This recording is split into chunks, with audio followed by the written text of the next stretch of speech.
Друзья, всем большой привет. Я часто задаюсь вопросом, какую ветку я бы качал сегодня, если бы начал играть в танки по каким-то обстоятельствам с нуля.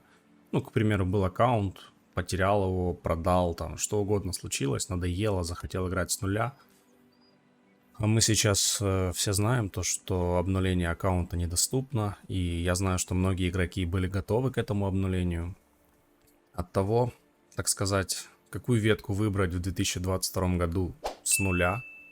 Но когда у тебя есть опыт, хотя с другой стороны, я думаю, этот выбор подойдет и тем, кто начинает играть и задается вопросом, что выбрать. Сугубо, конечно, мое мнение. Возможно, кто-то из топов не согласится, но тем не менее. Вы присаживайтесь поудобнее, берите чай, кофе, покушать, и мы с вами начинаем.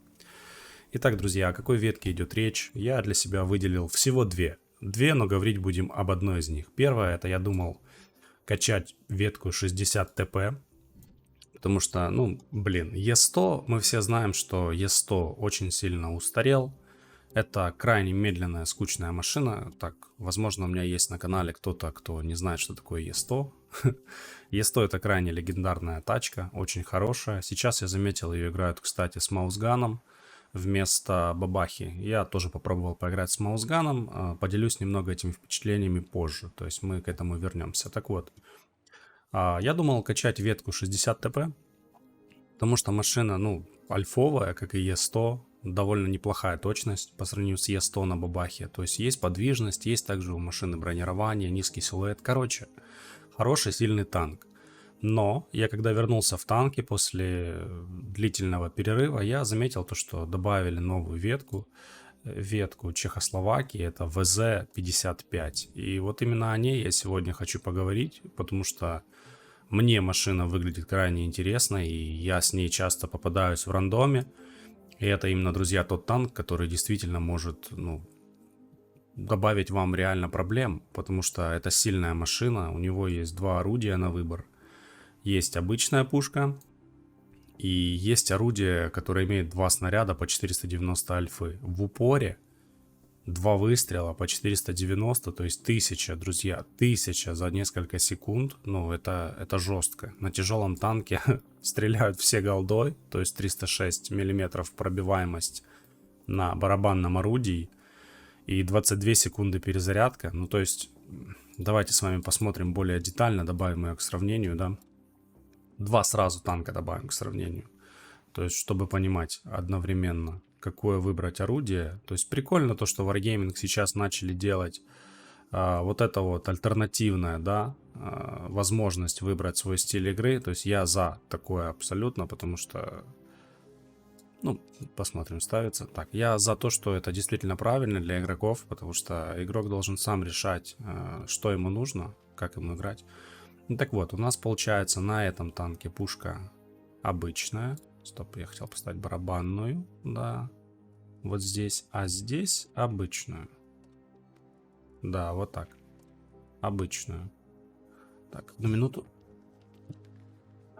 Так, вот, теперь посмотрим. Мы видим, что скорострельность на обычном орудии, которое стреляет, заряжается стандартным, да, методом, довольно-таки тоже неплохая. Пушка точнее, быстрее сводится, и ДПМ имеет, в принципе, повыше, 2730. Но, друзья, вы будете стрелять раз, а здесь вы можете за 2 секунды дать на 1000. То есть вы выехали, дали и ушли в КД. То есть чаще всего сейчас, то есть в текущем рандоме, бои позиционные. То есть да, есть турбосливы, когда просто ты приехал на позицию, там быстро ее выбил и все. Но в основном очень много позиционных боев. И когда вы едете с другими тяжелыми танками, да, в позицию, имея такое орудие, которое может дать 1000 за 2 выстрела, просто из-за спины союзника выкатились, выстрелили и закатились назад, как по мне, это довольно жестко. Плюс танк сам по себе, он абсолютно не рыхлый. То есть мы с вами посмотрим сейчас его коллижн и обсудим в целом, куда его пробивать, уязвимые зоны. По ветке в целом, она начинается со Шкоды Т-25. Это тоже очень сильный танк на 6 уровне, который имеет прикольный барабан. То есть на нем можно реально божить.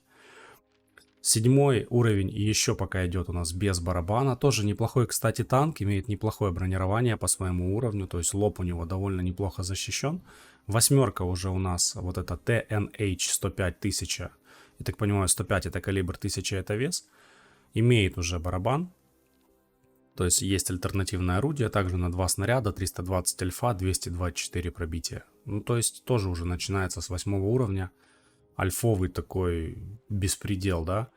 Если посмотреть на броню танка, то также мы видим, что башня 230, очень неплохо, корпус 128, 80. Ну, в принципе, да, у него огромная НЛД и все такое, но тем не менее танк нельзя назвать каким-то рыхлым. 9 уже поплотнее, конечно, 270 башня, даже 300 топовая идет. И получается у нас пушка уже 440 альфы. За 2 выстрела способна выдать. Ну, 10, соответственно, мы о ней будем сейчас говорить. Поэтому давайте с вами перейдем в Collision, посмотрим именно непосредственно Collision модель 10. И дальше уже посмотрим бой, поговорим. Поэтому поехали в Collision. Collision модель этого танка выглядит вот таким образом. Мы видим, что у нас ВЛД 115 мм, что имеет 274 мм приведенки. Это абсолютно немало, то есть 8-9 уровень в лоб у вас ВЛД пробивать вряд ли будет. Возможно, какие-то десятки на голде, да. Есть такие 2 скоса, которые работают только в лобовой проекции. Если будете выезжать так полуромбом, таким открытым, то могут закинуть. НЛД 140, но там приведенки 211. Есть прям 2 вот такие зоны неприятные очень. Ну, за ними, я так думаю, нету модулей с очками прочности. Хотя, черт его знает. Я сам на этой машине пока что не играл. Борт у нас 90 мм, но под острым углом имеет хорошую приведенку. Оттого вам нужно всегда играть от острого угла, и с бортом будет все в порядке. Есть уязвимая зона неприятная, это башенка 200 мм. Это вот эти вот наблюдательные приборы 200 мм. Ну, вторая башенка, вы в нее вряд ли попадете. Ну, то есть вот. Зона во лбу корпуса не пробивается. Люк мехвода. Ну, то есть по уязвимым зонам это НЛД, оно огромное. И люк. А рядом с люком наблюдательные приборы. Ну, то есть вот так. В принципе, броня неплохая. То есть сейчас мы с вами будем говорить именно уже непосредственно в бою. Так что давайте закрепим. Уязвимые зоны это НЛД и башня. Башня очень большая, в нее забросить не проблема. Плюс еще есть этот вот наблюдательный такой вот вырез. Не знаю, как назвать. Верхняя его часть 300, конечно. Ну, цельтесь в башню, не прогадаете. Она прям печалька, да. Поехали посмотрим бой. Забросила у нас игрока с ником Davrik27 на карту линия Зигфрида. Видим, что у него танк в таком интересном космическом камуфляже. Играет он с доп-пайком. По орудию у него стоит топовая пушка, которая на 2 снаряда, именно 1000 по 490 за выстрел. Заряжает сразу под калибры, которые имеют 306 мм бронепробития. Обычная ББшка имеет пробитие 260, тоже в принципе неплохо. Его забросило в сетап к 8. Видим, что всего 4 десятки у них и у противника. Много 8, много 9. То есть, в принципе, для него это не должно составлять какие-либо проблемы. Мы с вами в ангаре, кстати, не обсудили по сборке машины, какие ставить модули, какие перки. Ну, по перкам, друзья, все максимально просто. На тяжелых танках я качаю первым делом. Это, соответственно, лампочку у командира. Далее ремонт, боевое братство, и остальные перки набираю уже в зависимости от машины. Если плохая стабилизация, мы берем плавный ход, плавный поворот. Если плохая проходимость, берем грунты, ну то есть и так далее. Если слепая, радиоперехват. То есть основные перки на всех танках, тяжелых конкретно, вы берете, это, как я уже сказал, боевое братство и ремонт. Первый выстрел забрасывает по фазе 528, второй не успел, к сожалению. Между выстрелами 2 секунды, как я понял. Это очень быстро. Танк максимально, как я уже говорил, плотный, сбалансирован. По пушке прям вообще имба, я считаю. На текущий год это, наверное, один из самых сильных тяжей в игре будет. Ну, не считая там всяких голдовых чифтейнов, ну, вот этих. Именно прокачиваемый танк, который может реально дать, смотрите, как раз, 2. И ПТшка 8 уровня просто остается шотная. Очень хороший выбор для опытного игрока, то есть если уже давно играете на тяжелых танках. и хотите попробовать нечто новое, я думаю, эта машина зайдет, потому что я сам такой игрок, который рассматривает ее к покупке. Оттого, да, это крайне сильная машина, особенно в опытных руках. По модулям, что ставить из оборудования, да, я думаю, нужно ставить закалку, однозначно повышать количество очков прочности, ставить вентилятор и, возможно, стабилизатор. Я сам на машине не играл, то есть конкретно какое оборудование выбрал бы я сказать сейчас, на данный момент не могу. Но, скорее всего, начинал бы именно с классического такого сетапа, здесь досылатель поставить нельзя, оттого я бы ставил стабилизатор, как я уже сказал, закалку и вентилятор. Ну, то есть это оптимальный такой вариант, который увеличивает вашу точность, увеличивает очки прочности. Это тоже очки прочности на многих машинах решают. Тем более здесь вы часто будете идти в размены, потому что вам идти в размен выгодно. То есть вы за 2 выстрела даете 1000, вас дают в этот момент только 1 выстрел, и вы закатываетесь. То есть машина для размена годится, да, это однозначно. Я заранее, друзья, извиняюсь, я немного, может быть, подхрип. Как вы слышите или не слышите, не знаю, пока записываю. Немного болит голова, но я решил, что все-таки ролик должен выходить, потому что многие ребята ждут. Нас уже почти 100 человек. Я вас с этим поздравляю. Мне очень приятно то, что канал в целом разрастается. Это реально, друзья, кайф, когда ты делаешь контент и видишь, как твоя аудитория растет. Я отдельно каждому из вас благодарен за это, за то, что вы пишете свое мнение о видео, ставите лайки или дизлайки, это не имеет значения, но мне очень приятно, то что у нас уже действительно такое маленькое сообщество имеется. Напоминаю, если вы впервые на канале, подписывайтесь, ставьте лайки, если есть желание поддержать канал, есть Patreon, все будет в описании, как всегда, а мы смотрим бой с вами дальше. Он уже у нас набросал 2776 урона, прошло буквально 3,5 минуты боя. Бой у нас максимально, как мы с вами говорили, в ангаре позиционный, то есть проехать никуда пока не получается у этой машины. Танк не самый медленный, то есть он достаточно динамичный. Проехать без проблем может, выезжать на него 780, не пробивает его, потому что гусеницу этого танка также танкуют и неплохой борт имеется. Потому какая тактика будет игры на этой машине? Ну, то есть одна из двух. Все зависит от сетапа и карты. Если вы на открытой карте едете туда, куда едет максимальное количество тяжей. То есть сами вы не ездите никогда ни в одно направление. Вообще забудьте вот играть на танках, вообще в танке самому. Не нужно этого делать. Какая бы ни была команда, все-таки играть от ХП намного проще. ХП союзников. То есть лучше пусть стреляют по ним, а урон наносите вы. Это тактика победы, честно. Даже если вы проиграете бой, у вас будет хотя бы большое количество урона. А урон фармит, урон дает статистику, это важно. Так вот, первый сетап. Если карта открытая, где много открытых пространств, много ПТ, вы просто либо стоите, если никто никуда не едет, сами никуда не едете, опять же, если нет такой возможности. Либо едете туда, где много союзников. И второй вариант, это, например, там какой-то Химмельсдорф. Вы едете просто на банан, заряжаете свои голдовые подкалиберы и начинаете размениваться. То есть на этой машине идти в размен имеет смысл, но только не в тех случаях, когда, например, вы один и против вас 3 танка противника. Так размениваться не нужно. То есть всегда анализируйте сетапы. Я за это хочу отдать огромное спасибо Нирью. Он, скажем так, я смотрел много его роликов, он меня научил тому, что сетап перед боем, то есть когда вы загружаетесь, нужно изучать и примерно представлять, куда движутся танки, куда они поедут, какой будет разъезд. То есть это очень важно, это добавляет вам скилла, если вы знаете ТТХ машин. А те, кто в игре уже там 3-4 года, ребята, они скорее всего знают ТТХ танков. Вы просто анализируете примерный разъезд на карте, куда кто может поехать, куда бы вы поехали на этой позиции. Так будет намного проще, для вас тогда танки некоторые не будут сюрпризом. Это очень правильная тактика, размышлять по сетапу. Счет у нас пока на табло 4-7. Они по хп держатся равно, но по количеству стволов, так сказать, проигрывают. Это очень плохо. У нашего героя 2 уже фрага, 6100 урона, то есть здесь сидит 780.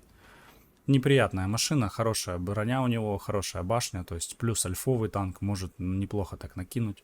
Видим, что у нас уже 1450 натанковано, потерял он не слишком много очков прочности, играть можно. В плане разменов, да, вы можете выезжать свободно на любой танк, если это одиночка, и принимать от него альфу, давать ему 2 выстрела и закатываться. Главное, чтобы было прикрытие. Я бы, друзья, на такой сборке, как здесь, то есть когда пушка у него на 2 снаряда, не советовал бы лезть в те места, где вы после 2 выстрелов отъедете и на вас просто выкатятся. То есть пока вы будете в КД, вас разнесут, вы должны это понимать. Барабаны все играются только с прикрытием. Ну, не считая там каких-то барасиков, который прилетел 70 км в час, откидал 2 снаряда и улетел. Нет. Именно такие барабаны тяжелые, там, ИС-3 с НЗ, например. Этот танк, то есть само АСМ, особенно само АСМ. С3, наверное, неправильное сравнение, потому что у него на последнем снаряде там дозарядка, как у обычного ТТ, в этом-то и плюс, и ИС-3 с механизмом. Если вам, кстати, интересно поговорить о ИС-3 с механизмом, пишите, мы его посмотрим, разберем. Я на нем много боев сыграл, 2 отметки. На третью не осилил. Там такие бои были, я пытался пойти на третью отметку, но просто забрасывал вечно в задницу, а там настреливать просто не было возможности. Ну, возможно, у меня скилла не хватает его вытянуть на 3 отметки. Такое тоже вполне может быть. Я же говорю, я не считаю себя прям супер скилловым игроком, но со стороны анализировать умею.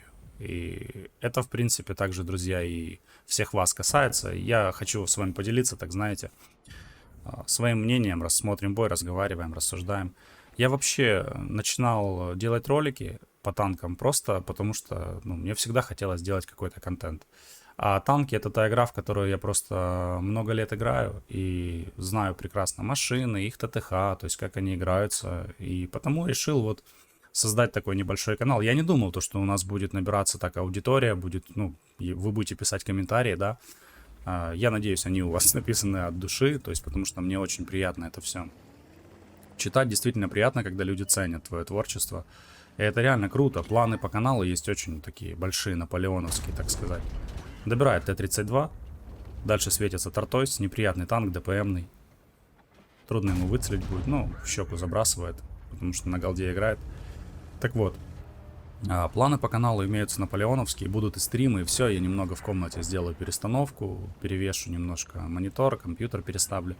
И будем с вами еще и стримить, то есть будем кататься с вами вместе во взводе. Потому что я прекрасно понимаю, что взаимодействие с аудиторией, так сказать, канал делается от игрока, простого игрока, к другим игрокам. Я понимаю, что в танках огромная комьюнити, и есть очень много скилловых игроков, которые играют на порядок лучше меня, знают на порядок больше меня, и тем не менее. Все равно намного ведь приятнее воспринимать информацию от такого же человека, как ты, правильно, который в танках играет примерно на твоем уровне. То есть оно же так и понятней.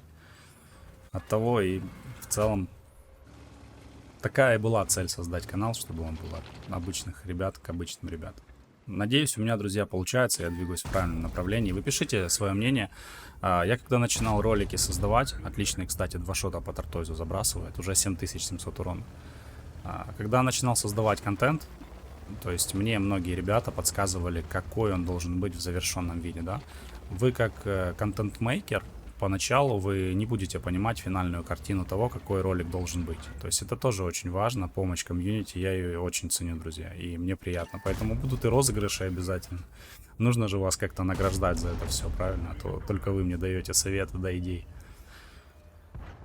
Счет у нас выровнялся, 8-7, по хп они 2000 уже отыграли. 4 фрага у нашего героя, 8400 урона, 1450 натанковано. То есть он играет очень грамотно, держится всего в 2 квадратах по линии F. Никуда не уезжает, не бросает это направление, потому что противники могут выехать.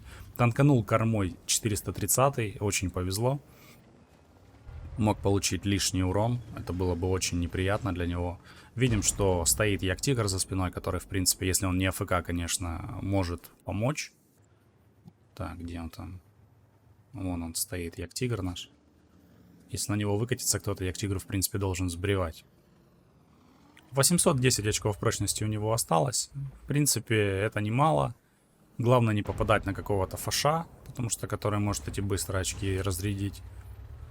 Против 780-го, там 530 альфа. Тоже лучше, конечно, не выезжать, не терять очки. Танки противника пооставались шотные, по большому счету. Су-130 ПМ, только не шотная. Кобру нужно убивать, однозначно. Вторым выстрелом не везет добрать. У него остается один подкалиберный снаряд. Это довольно-таки паршиво, потому что сейчас придется перезаходить уже ему на ББшке. Там пробитие поменьше будет, но из бронированных танков остался только объект. Остальные, в принципе, должны для него браться без каких-либо сложностей. Лорка добивает Кобру. Кобра очень опасный танк, может внести большое количество урона за короткое время. Светится Фош. Фош к нему стоит кормой. Нужно по-любому помогать Лорейну. Раз. И 2 в пиксель. 923 урона по Фошу, то есть 9700. Мы видим то, что, как я уже говорил на протяжении всего ролика, у нас 2 снаряда по 490 очков можно забирать, 1000, грубо говоря, с 2 выстрелов. Это вообще немало, то есть любой танк 10 уровня, 8 уровня вы очень больно просаживаете, любой. Особенно если это 8, там в начале боя был момент, кто смотрел, кто начал, подключился позже, выехал на него 8 AMX CDA 105, он его просто за 2 выстрела оставил шотным.